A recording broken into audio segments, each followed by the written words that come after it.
In this survival world, my progression is limited. Every month, I only unlock a few new items, features, and locations so that I can take Minecraft slow and experience what Minecraft was truly supposed to be. I finally unlocked iron, and today I'll be venturing into the depths of the earth, fighting off new foes, and making new friends, and unlocking Minecraft's most important resource.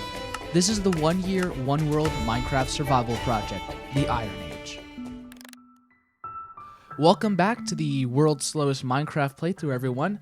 Genuinely, thank you so much for all the support on the last video. It means the world to me.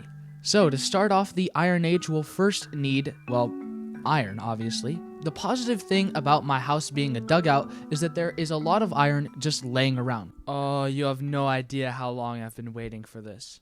So I harvested all of that, and it got me enough for some tools and some armor, but I'll definitely be needing more. And since I'm really cheap, or frugal, depending on how you look at it, I took Nelson, that's my Nautilus by the way, to go to some ocean ruins to get an axe that I found in the last episode. Well, look at what we have here. Oh my gosh, this cave looks awesome. While underwater, I found this gigantic cave full of resources, and while I've got more to do for now, I'll definitely be exploring that later. Now that I'd returned with all my iron smelted, I was really excited. If you're wondering why I didn't get the acquire hardware achievement, it's because I already got it. I got this piece of iron in the Copper Age, and I went and framed it up on my wall as this illegal piece of iron. With the iron smelted, I could now make everything I wanted to make, which was a lot. We often take iron for granted, but it is genuinely one of the most important materials in the entire game, unlocking so many new features and items. Here's everything that I'd unlocked just now. Shields, shears, minecarts, rails, iron doors, flint and steel, stone cutter, water buckets, anvils, and of course hoppers too. This is huge. Let's take a simple item like shears. Now that I have them, I can not only collect honeycombs, but I can also limit how much my vines spread, collect vines, leaves, take off wolf armor, and collect wool more effectively too. I can do all of that because of one single item. And on the topic of honeycombs, I decided since there were a bunch of bees nearby, I'd try to make a colony. I got a bit of wax and made a few extra beehives and also bred some of the bees. Bee wax will be really useful with all the copper buildings I have lying around to keep them from rusting, and will be, no pun intended, really useful in one of the future projects in this video. I also got to planting flowers around the giant statue using bone meal. This is going to help for the bees, and also it looks much more pretty than it did before. Oh, and I forgot to build an actual bridge leading from the island to the mainland, so I did that.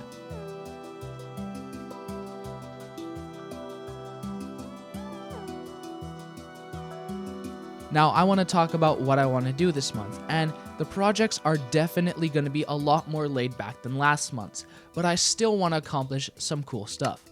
And also use the new materials I've locked in the projects for this month. I want to start farming stuff in my world automatically.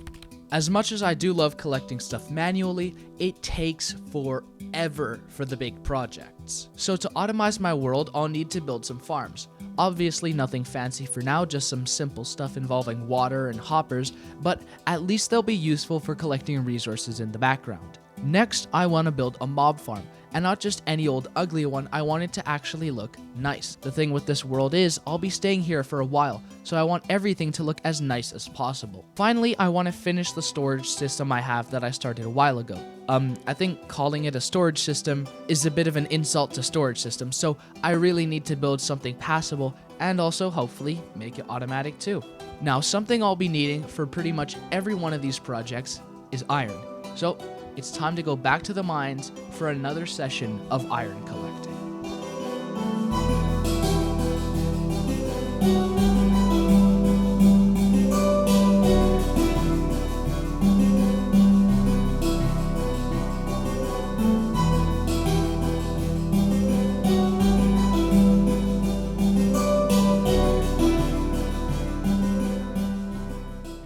Wow, I just noticed that this challenge, it makes me feel so like nostalgic for old Minecraft. And what I mean by that is that it feels so like cozy and nice, you know, rather than, I don't know, making a bunch of orbital strike cannons and farms on day one. I'm just here mining iron, man, and it's honestly, I'm having a blast. For this month, I not only unlocked iron, but I am now able to explore the deep slate layer of the world, and I found a ton of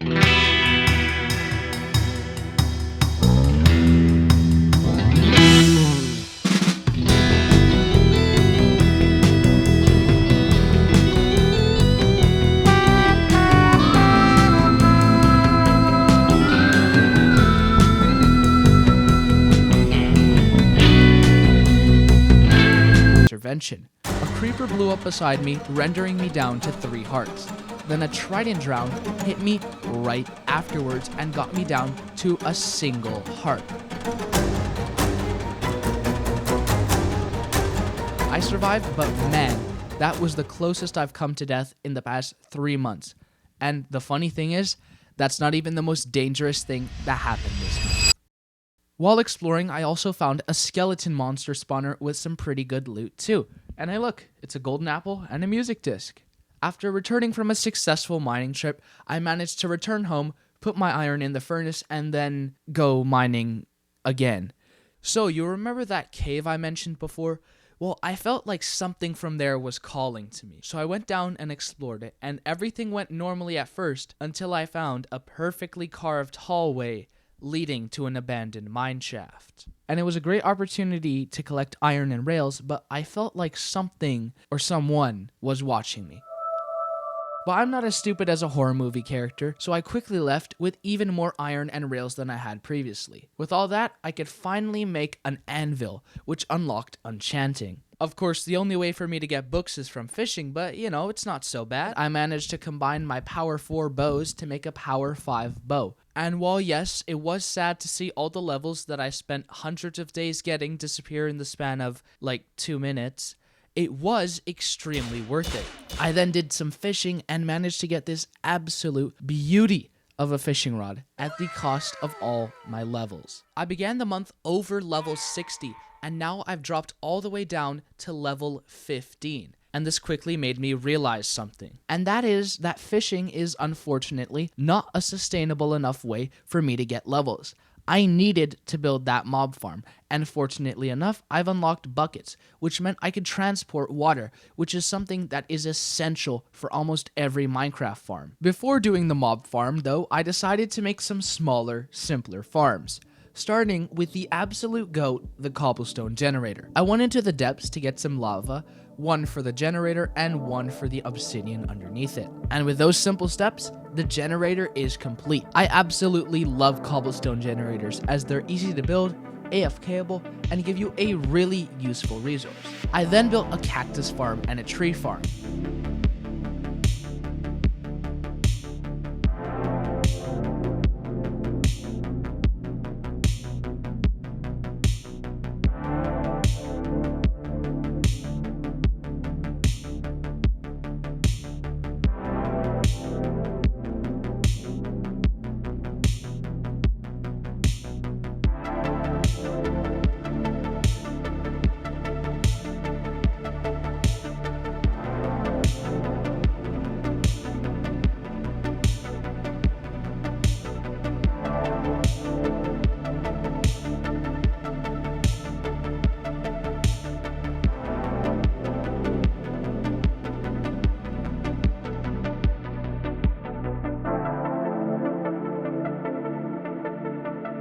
So the way the cactus farm works is pretty simple. Cactuses grow and get broken by the fence, flowing into the collection stream, then flowing into the hopper. The tree farm works the same way, but I need to manually break the trees, but all the sticks and saplings get collected for me over there from the water spout. Later that night, I found a zombie horseman rider and managed to kill him without hurting the horse. I had a saddle from fishing and got myself a new horse buddy. I haven't thought of a name yet, so you guys can let me know what would be a good name for this zombie horse. I then put some black leather armor on him, and he looked absolutely awesome. Now, I did realize that I'd need a ton of cobblestone for the mob farm, so I AFK'd at my generator for a while, until suddenly...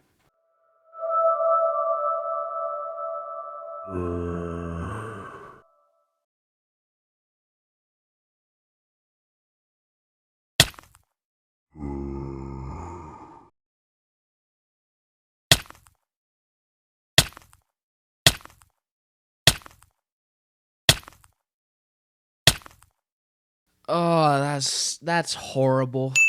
I can't believe my first death was while I was AFK. That is really saddening. I mean, thank goodness I wasn't playing in hardcore because this series would be over.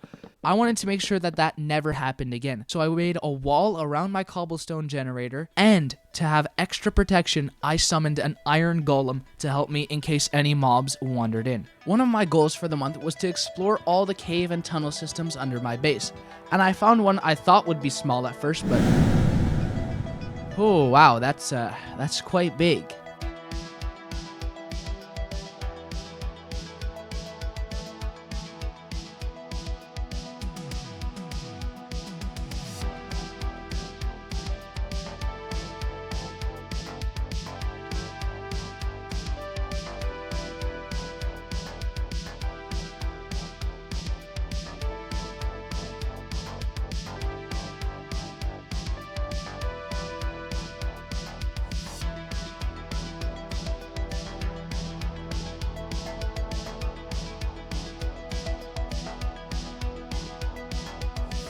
I returned home and placed my new axolotl pet in the pond I had for the Nautilus. To maximize the efficiency of the mob farm, I'll also need to light up all the surrounding caves. So I did that, got another axolotl, then dug a hole directly into my house from the mines. Okay, so you might be wondering what this thing is, and a creeper fell into my cow pen and detonated, killing my entire herd of cows. Oh man. Oh my god. Whatever, man. Onto the mob farm.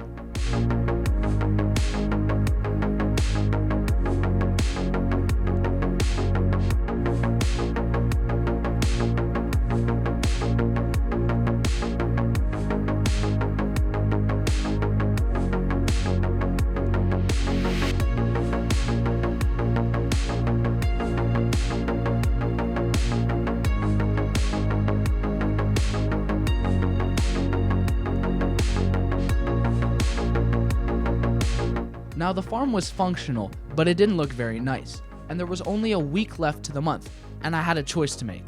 Do I finish the unfinished angel statue project, or do I start a big new one that'll probably also leave somewhat unfinished?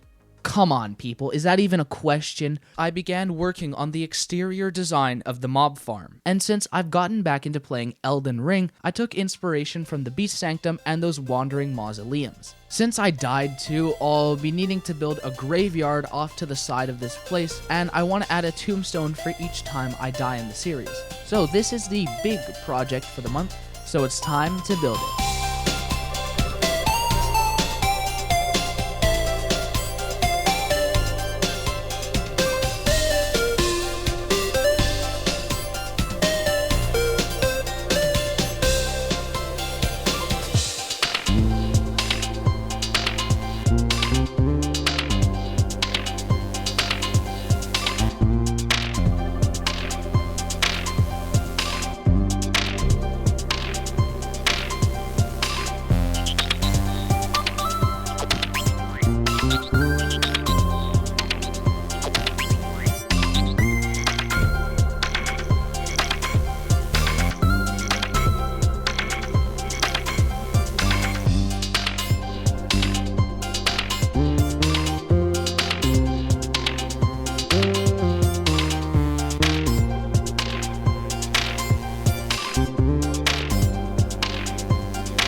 Okay, that looks pretty good. I also began experimenting with minecart tracks. Oh my, that's that's pretty slow. Maybe I can push myself to go faster.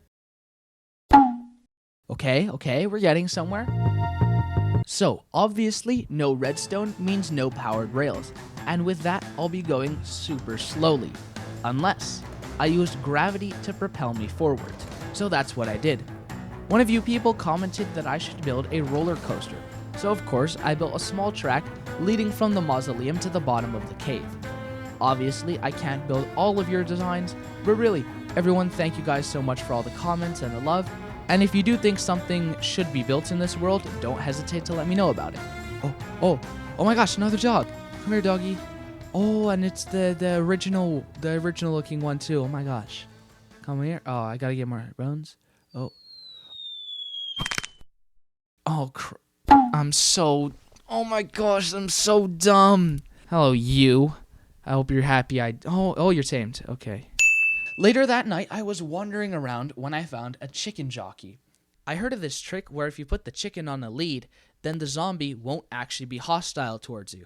And well, it's true. With that, I was able to safely get them back to my base and put them in some random corner never to see them again. I then did even more decorating on the mob farm. And some idiot left a hole leading to deep slate below the floorboards, and some other idiot fell in and died. Twice. So then I made a cemetery to go alongside the mausoleum, memorializing each and every one of my deaths. And with that, the mausoleum build was finally done. And just in time for day 300, I built myself an iron throne beside my copper one to commemorate 300 days. It was more like 310 days, but you know who's counting. And I forgot to bake a cake, so I'll bake one next month. As the month entered its final days, I went and explored the savannah in search of an armadillo. Oh wow, from here the mausoleum looks really nice with all that fog surrounding it.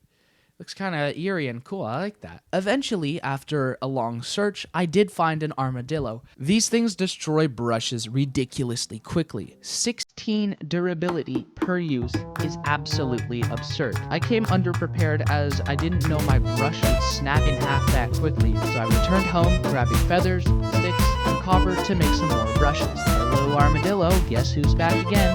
Now I have enough scoots so I can make some dog armor for my favorite pets. Okay, so now it is April 30th at 10:30 p.m. So it's the last hour of the month, and I'm gonna spend it building the storage system.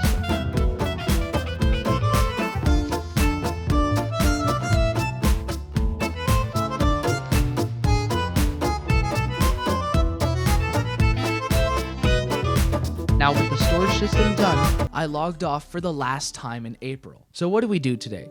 We explored the depths of the world, fought monsters and made friends.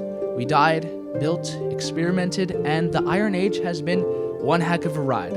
I hope to see you guys in Minecraft's golden age. And here are some stats for the past month. Since I forgot, here are some stats for the Copper Age too.